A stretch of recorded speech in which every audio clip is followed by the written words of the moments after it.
I guess it's not no Tiger. So anyways, I'm here to give you guys an anime, not anime, excuse me, a movie review, which is basically part one, which is called Lord of the Rings: The Fellowship of the.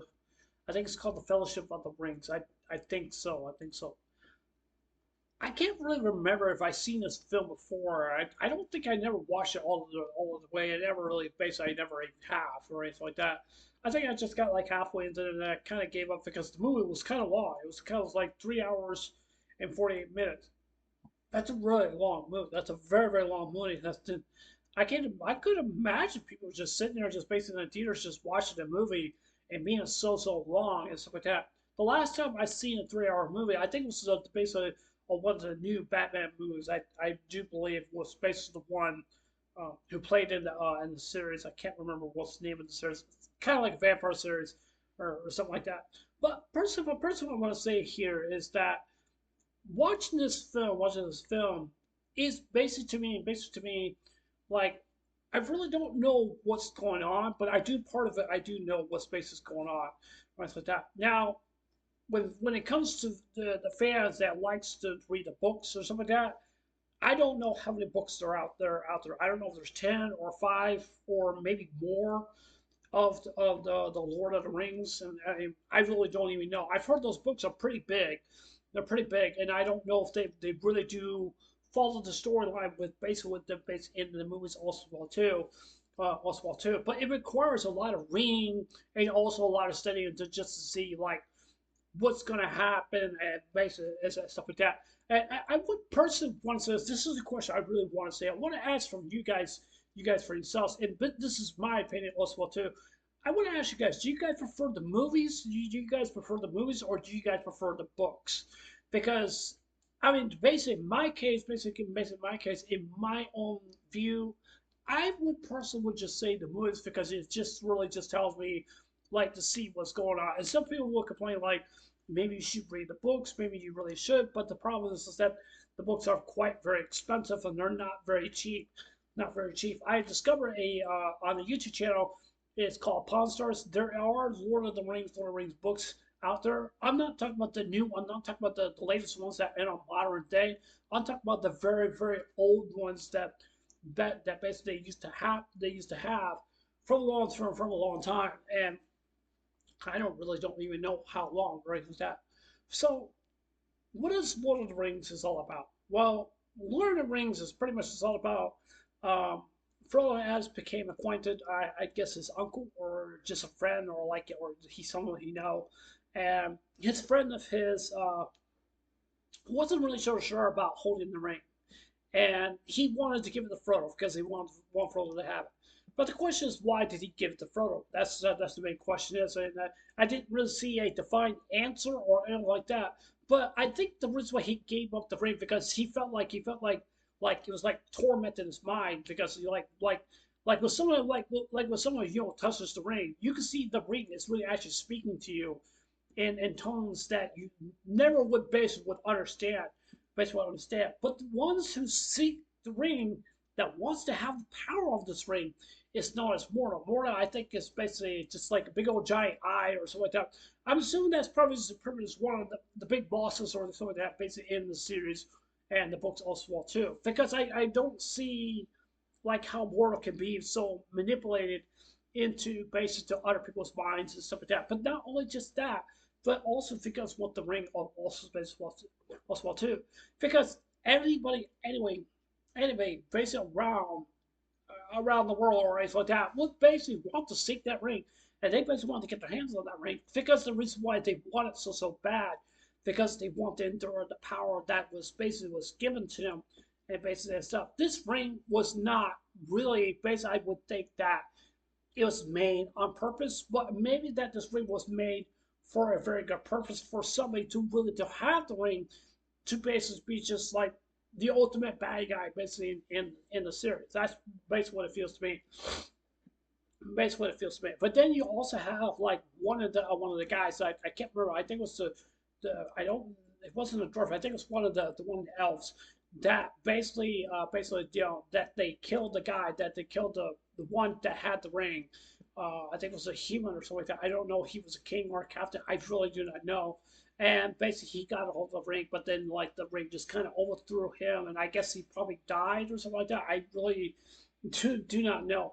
I don't know my education really all that much basically in regards to this movie, but that's what basically feels to me. But like I said, for Frodo, pretty much, he does have the ring. He was basically to inherit of the ring because which means is that he's supposed to have this ring to make sure he goes to Mordor, go to Mordor and basically destroy the ring, But the question is, can the ring can be actually destroyed? Can it be? No one really does not even know. I don't want to be be spoiled or anything like that. But like I said before, I mean, I'm not very knowledgeable when it comes in to basically a fan series of the series, regardless based on the books and also the movies also too, because it makes it hard for me to understand also too. And I know most of you guys are probably gonna say you probably need to read the book. That's probably what I basically really actually basically need to do.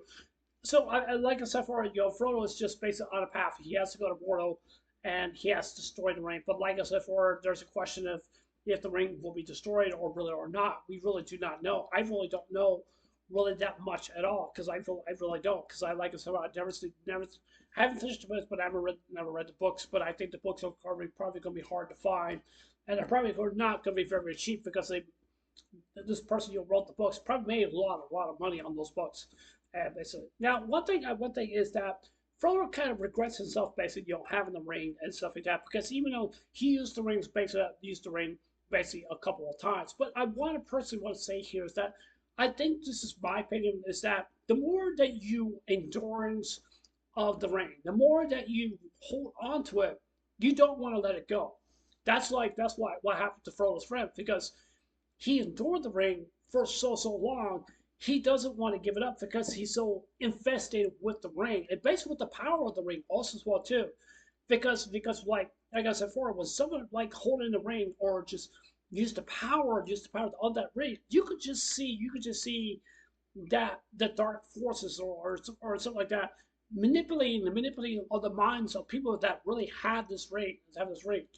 I never would have basically expect when it comes from a cartoon series, the book series, or the movie series, whatever it may, basically is that I never would think that basically of something so little as a ring that can create a lot of chaos. And what I mean by this is that by creating a lot of chaos, it can really dwell into the mind. It can poison your mind. It really can because you're so desperate. So like, yeah, I gotta have that ring. I gotta have it because I need the power. I need the power. I need that so bad. That's the reason why his Frodo's friend, or I will say his uncle or whoever he is, that he said that he said that he felt really bad because basically holding on the ring. And also one thing I want to say here also well too because like when he wanted to take the ring back you could just like that. You could just see like that's basically what he wanted because he's so dwelled in of the ring because he's so infested basically with the ring means that his mind and his thoughts could not leave the ring because it was just basically I guess you would basically say it's making him go crazy, but I wouldn't say very crazy. I wouldn't say that, but basically that he's desperate to have that ring back because he wants that ring because, like I said before, he's so infested with the ring. He wants it. That's what he really do want. But I think Frodo did the right thing, but not let him have the ring because basically Frodo's uncle or his friend like I said before, he feels really bad for holding the ring for thousands of years. I don't know how old he is. I think it's like 1,111 years old. That's old. That's pretty old. That's pretty old. That's pretty old. But I'm really am glad basically the uncle decided just to give it to Frodo. But like I said before, he wanted the ring back. That's why he did that little scare face like right there. Like he has to have it and stuff like that. But he also feels bad because having the ring also too, because you can see him like he's going like this, that he couldn't look Frodo basically in the eyes, but he's afraid to to basically to really actually get it. I feel that this ring is that basically to me is kind of like a thing of greed. That's what it kind of basically feels to me. It's basically like when somebody gets so addicted to something or something that they don't want to let it go. That's their precious toy. Basically, that's what they want. I mean, people can be addicted to a lot of other different things, a lot of different things, and I'm not going to go down that road. But even though I'm just saying because it can go down basically towards those routes, which means is that which means that's what it basically personally it feels to me. It's just to see from that from that spectrum. And one thing, basically from that spectrum, I believe that is that it's not just because like I see the ring being a bad thing, but it can be.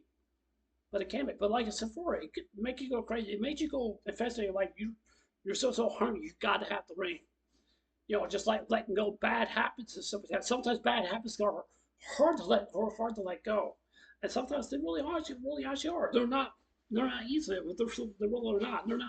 They're not really that easy to let that go. They cannot let that go because they're like, I can't let that go. I cannot let that happen to me. I can't I can't hold it anymore. Because even though, like I said before, the mind dwells on you, and it really does. It just does. That's my opinion. That's basically what I definitely do think. And that's basically what I definitely do think. So yeah, I mean, there's not really much much to read the base what they talk about, but some of the other guys are going to the White Towers. I think the guy who's pretty much the leader of the group, I can't remember his name. He's going to the White Towers. I just I guess to proclaim that he wants to be king or something like that or something, and then they like some kind of Dark Descendants armies wants to take down the towers or something. I'm not really actually so sure, but I've heard it's a pretty good second movie. But yeah, that's all I'm just gonna talk about. Maybe I must have missed some important details or something like that. But I want people just to really just understand. I'm very sorry for my lack of knowledge basically when it comes to desserts. But I'm just basically reviewing basically what I think. That's all it feels to me. And I understand some people will probably would disagree with me and probably tell me to read the books and stuff like that. So yeah. Tell me what you guys think. Do you guys like this movie? You guys don't like it? You guys think it's good? You guys think it's bad? I love hearing what you guys say. So yeah, Evan says I know I'll see you guys later. Take care. Hope you have a day. Don't forget to subscribe. Please consider subscribing. Please hit a like button, give me a thumbs up, or give me a thumbs down, and leave your comments below. Anyways, I love you guys. Take care. Hope you have a day. Take care. God bless. Love you guys. Take care.